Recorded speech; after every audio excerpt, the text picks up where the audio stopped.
ನಾದ ಬ್ರಹ್ಮ ಅಂತ ಕರಿತೇವೆ. ಪರಮಾತ್ಮನ ನಾದ ಬ್ರಹ್ಮ ಅಂತ ಕರಿತೇವೆ. ಆ ನಾದವೇ ತ್ರಿಮೂರ್ತಿ ರೂಪದಲ್ಲಿರುತ್ತದೆ. ಆ ನಾದದ ಮೂಲಕವಾಗಿ ಆ ಪರಮಾತ್ಮ ನರ್ತನ ಮಾಡುತ್ತಾ ಅವನು ಸೃಷ್ಟಿಯನ್ನು ಮಾಡುತ್ತಾನೆ.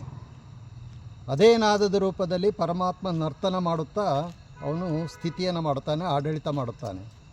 ಅದೇ ಒಂದು ಪರಮಾತ್ಮ ಆ ನಾದದ ರೂಪದಲ್ಲಿ, ಸಂಗೀತದ ರೂಪದಲ್ಲಿ ಲಯ ಅಂದರೆ ಪ್ರಳಯವನ್ನು ಮಾಡುತ್ತಾನೆ. ಹೀಗಾಗಿ ಈ ಒಂದು ಎಲ್ಲಿಂದ ಬಂತು ಇದು ಸಂಗೀತ ಅಂತ ಹೇಳಿದಾಗ, ಈಗಾಗಲೇ ಹಿಂದೆ ಹೇಳಿದ್ದೇವೆ, ವೇದಗಳ ಕಾಲದ ಸಾಮವೇದದಿಂದ ಈ ಸಂಗೀತ ಎಂಬುದು ಬಂದಿದೆ. ಈಗ ಭಾರತದಲ್ಲಿ ಸಂಗೀತ ಭಾಳ ಪ್ರಮುಖ ಸ್ಥಾನ ಪಡೆದಿದೆ, ಬೇರೆ ದೇಶಗಳಲ್ಲೂ ಸ್ಥಾನ ಪಡೆದಿದೆ. ನಮ್ಮಲ್ಲಿ ಸಂಗೀತ ಎರಡು ವಿಧಾನದಲ್ಲಿದೆ. ಒಂದು ಹಿಂದೂಸ್ತಾನಿ ಸಂಗೀತ ಅಂತ ಕರಿತೇವೆ, ಇನ್ನೊಂದು ಕರ್ನಾಟಕ ಸಂಗೀತ ಅಂತ ಕರಿತೇವೆ. ಕರ್ನಾಟಕ ಸಂಗೀತದ ಭಾಳ ಪ್ರಮುಖ ಪಿತಾಮಹ ಅಥವಾ ಪ್ರಮುಖ ಸಂಸ್ಥಾಪಕ ವ್ಯಕ್ತಿ ಎಂದರೆ ಪುರಂದರದಾಸರು. ಅವರ ಹಿನ್ನೆಲೆಯಲ್ಲಿ ಭಾಳಷ್ಟು ಜನರು ಈ ಒಂದು ಹಾಡುಗಾರಿಕೆ ಹಾಡಿದ್ದಾರೆ, ಸಂಗೀತವನ್ನು ಹಾಡಿದ್ದಾರೆ. ಈ ಸಂಗೀತದ ಹುಟ್ಟು ಮತ್ತೊಮ್ಮೆ ಒಳಗೆ ಹೋದಾಗ ಓಂಕಾರದಿಂದ ಉತ್ಪತ್ತಿಯಾಗುತ್ತದೆ. ಓಮಲ್ಲಿ 3 ಶಬ್ದಗಳನ್ನು ಕಾಣುತ್ತೇವೆ: ಅಕಾರ, ಉಕಾರ, ಮಕಾರ. ಅಕಾರ ಎಂಬುದೇ ಸೃಷ್ಟಿ, ಉಕಾರ ಎಂಬುದೇ ಸ್ಥಿತಿ, ಮಕಾರ ಎಂಬುದೇ ಪ್ರಳಯ. ಅಕಾರ ಎಂಬುದೇ ಬ್ರಹ್ಮ, ಉಕಾರ ಎಂಬುದೇ ವಿಷ್ಣು, ಮಕಾರ ಎಂಬುದೇ ಶಂಕರ ಅಥವಾ ಪರಮೇಶ್ವರ. ಮೂವರು ಒಂದೇ, 3 ರೂಪಗಳಲ್ಲಿ ಬರುತ್ತಾರೆ. ಆ ಒಂದು ಓಂ ಎಂಬುವಂಥದ್ದು ನಮ್ಮ ನಾಭಿಯಿಂದ ಹುಟ್ಟುತ್ತದೆ ಮತ್ತು ಭೂಗರ್ಭದ ಒಳಗಿನಿಂದ ಬರುತ್ತದೆ. ಅದರ ತರಂಗಗಳು ಅದು ಯಾರಿಗೂ ಕೇಳಿಸುವುದಿಲ್ಲ. ನಮ್ಮ 2 ಕಿವಿಗಳನ್ನು 2 ಬೆರಳಿಂದ ಮುಚ್ಚಿದರೆ ಆಗ ನಮ್ಮ ಒಳಗೆ ಆ ಒಂದು ನಾದವನ್ನು ನಾವು ಕೇಳಬಹುದು. ಹೀಗಾಗಿ ಆ ಸೂಕ್ಷ್ಮವಾಗಿರುವಂಥ ತರಂಗ, ಆ ಅಕಾರ ಉಕಾರ ಮಕಾರದ ತರಂಗಗಳು ಮೇಲೆ ಬಂದು ಅನಂತರ ಕಂಠದಲ್ಲಿ ಬಂದಾಗ ಅಲ್ಲಿ ಉಷ್ಣ ಮತ್ತು ವಾಯು 2 ಸೇರಿ ಶಬ್ದವಾಗಿ ಹೊರಗಡೆ ಬರುತ್ತದೆ. ಆಗ ಅದು ಸಂಗೀತವಾಗಬಹುದು, ಏನೇ ಆಗಬಹುದು. ಹೀಗಾಗಿ ಇಂಥ ಒಂದು ಸಂಗೀತಕ್ಕೂ ಮತ್ತು ಆನಂದಕ್ಕೂ ಭಾಳ ನಂಟಿದೆ. ಕಾರಣ ಏಕೆಂದರೆ ಪರಮಾತ್ಮನೇ ಆನಂದ, ಪರಮಾತ್ಮನೇ ಸಂಗೀತ. ಅದಕ್ಕೆ ನಾದ ಬ್ರಹ್ಮ ಅಂತ ಕರೆದ್ವಿ. ಆ ನಾದ, ಆ ಸಂಗೀತ ನಮ್ಮ ಶರೀರಕ್ಕೂ ಸಂಬಂಧಿಸಿದೆ. ಯಾಕೆಂದರೆ ನಮ್ಮ ಶರೀರದಲ್ಲಿ 7 ಚಕ್ರಗಳಿದೆ.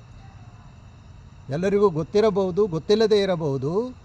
ನಮ್ಮ ಶರೀರದಲ್ಲಿ ಕೆಳಭಾಗದಲ್ಲಿ, ಅಂದರೆ ಹೊಕ್ಕಳಿಂದ ಕೆಳಭಾಗದಲ್ಲಿ ನಮ್ಮದು ಏನು ಅಂತ ಕರಿತಿದ್ದೇವಲ್ಲ, ಯಾವುದು ಬೆಳಿಗ್ಗೆ ಎದ್ದ ತಕ್ಷಣವೇ ಹೋಗಿ ನಾವು ಮೂಲವನ್ನು ವಿಸರ್ಜನೆ ಮಾಡುತ್ತೇವಲ್ಲ, ಅದಕ್ಕೆ ಮೂಲಾಧಾರ ಅಂತ ಕರಿತೇವೆ.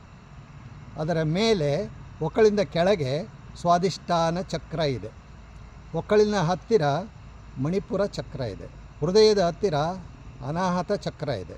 ಹೃದಯದ ಹತ್ತಿರ ವಿಶುದ್ಧ ಚಕ್ರ ಇದೆ. ಹಣೆಯಲ್ಲಿ ಬುರ್ಕುಟಿ ಅಂತ ಕರಿತೇವೆ, 2 ಕಣ್ಣುಗಳ ನಡುವೆ ಇರುವಂಥದ್ದು, ಅಲ್ಲಿ ಆಜ್ಞಾ ಚಕ್ರ ಇದೆ. ನಮ್ಮ ನೆತ್ತಿ ಅಂತ ಕರಿತೇವೆ, ಅಲ್ಲಿ ಸಹಸ್ರಾರ ಚಕ್ರ ಇದೆ.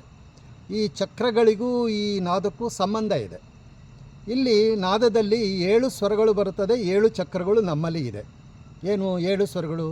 ಸ ರಿ ಗ ಮ ಪ ದ ನೀ. ಈ 7 ಸ್ವರಗಳು, ಆ 7 ಸ್ವರಗಳೇ ಮೇಲೆ ಕೆಳಗೆ ಏರುತ್ತಾ ಇರ್ತದೆ.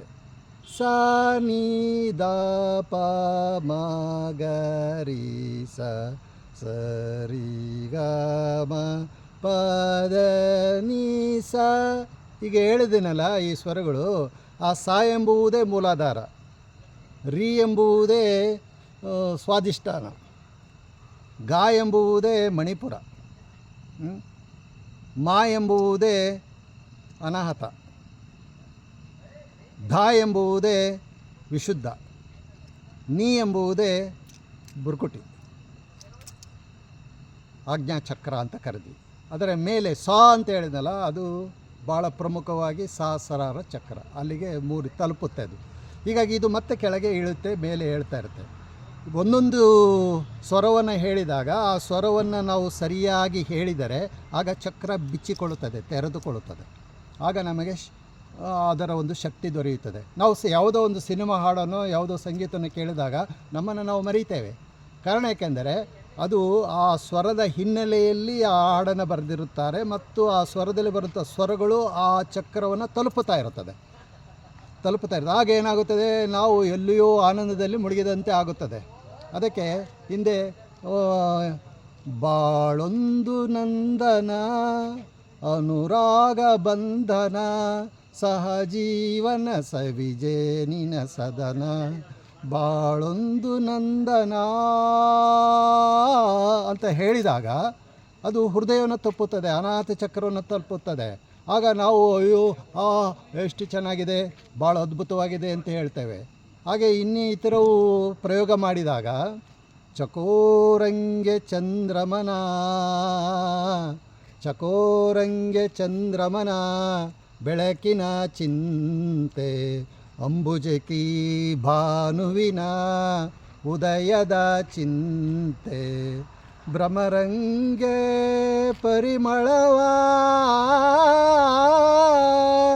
ಭ್ರಮರಂಗೆ ಪರಿಮಳವ ಬಂಡುಂಬ ಚಿಂತೆ, ಭ್ರಮರಂಗೆ ಪರಿಮಳವ ಬಂಡುಂಬ ಚಿಂತೆ, ಎನಗೆ ಕೂಡಲ ಸಂಗಮ ದೇವನ ನೆನೆವ ಚಿಂತೆ, ಚಕೋರಂಗೆ ಚಂದ್ರಮನ ಬೆಳಕಿನ ಚಿಂತೆ.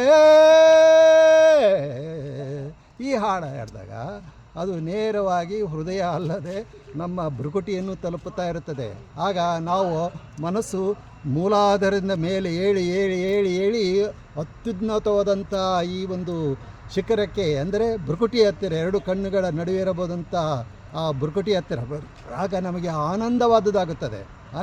ಹೀಗೆ ಸಂಗೀತದಲ್ಲಿ ಭಾಳ. ಮತ್ತು ಸಂಗೀತ ಹೇಗೆ ಬಂತು ಅಂದರೆ ನಮ್ಮ ಸುತ್ತಮುತ್ತ